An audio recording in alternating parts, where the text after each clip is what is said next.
Makanya ada Yesus yang lain. Ya, Yesus yang lain.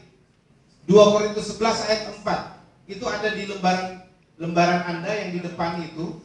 Di editorial itu ada yang Anda pegang itu di bagian depan. Di ayat yang berdiri di bagian hitam itu, blok hitam. Coba lihat di situ. Di depan, bagian depan, ya.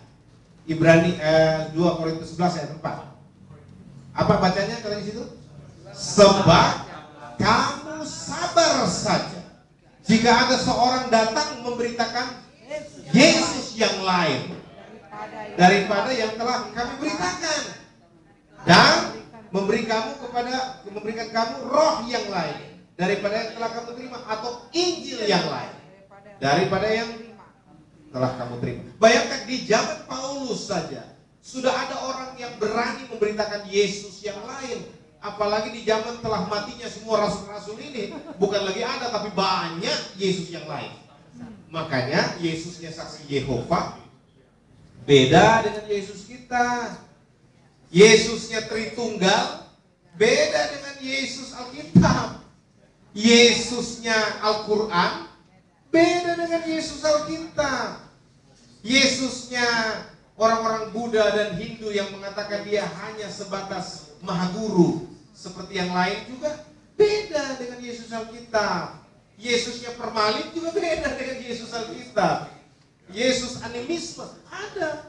Saudara yang kasih. Makanya tidak heran Yesus bilang begini, di akhir zaman akan banyak orang muncul dengan menggunakan namaku, memakai namaku. Jadi nama Yesus itu dimanipulasi nanti. Lihat ada Yesus yang menampakkan diri di Keramat 5 lah. Yesus yang menampakkan diri.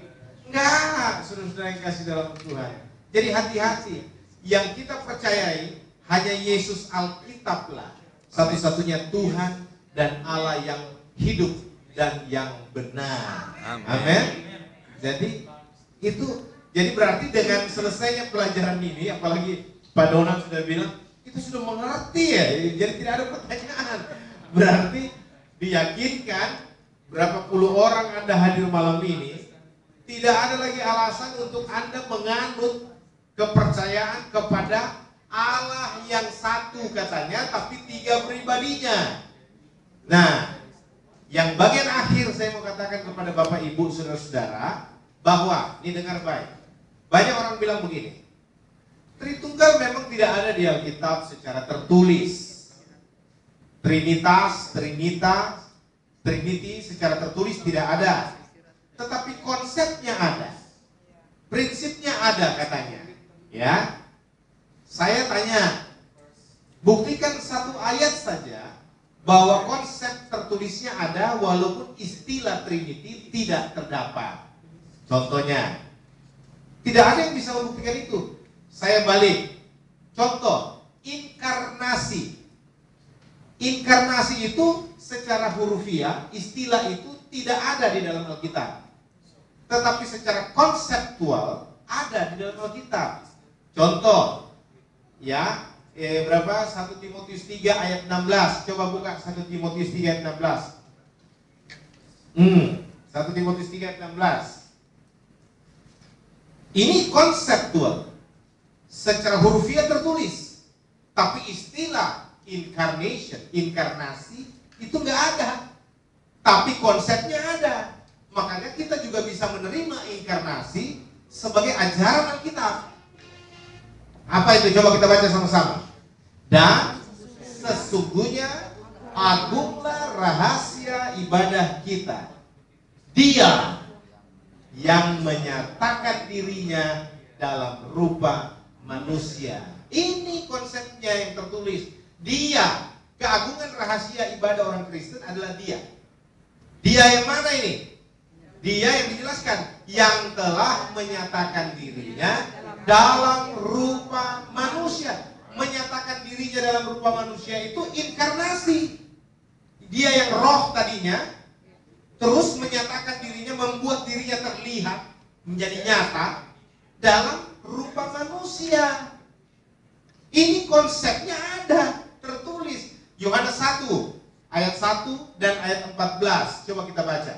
Yohanes 1 ayat 1 sampai 3 tadi kita baca ya. Pada mulanya adalah firman. Firman itu bersama-sama dengan Allah dan firman itu adalah Allah. Terus ayat 14-nya. 14 bilang apa? Saudara, firman itu telah menjadi manusia inkarnasi.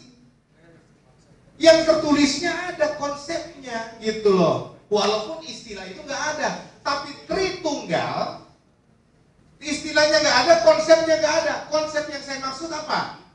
Ya, dia bilang begini. Kalau Tritunggal itu istilah nggak ada tapi konsepnya ada, mestinya ada tertulis begini. Allah itu Esa, tapi terdiri dari 3 pribadi. Nah, ada yang begitu? Nggak ada. Allah itu Esa, tapi terdiri dari 3 pribadi. Kalau Anda bisa dapatkan itu dari Kejadian sampai Wahyu, masih berapa uang kita dikasih? 50 miliar. Saya kasih 50 miliar rupiah. 50 billion.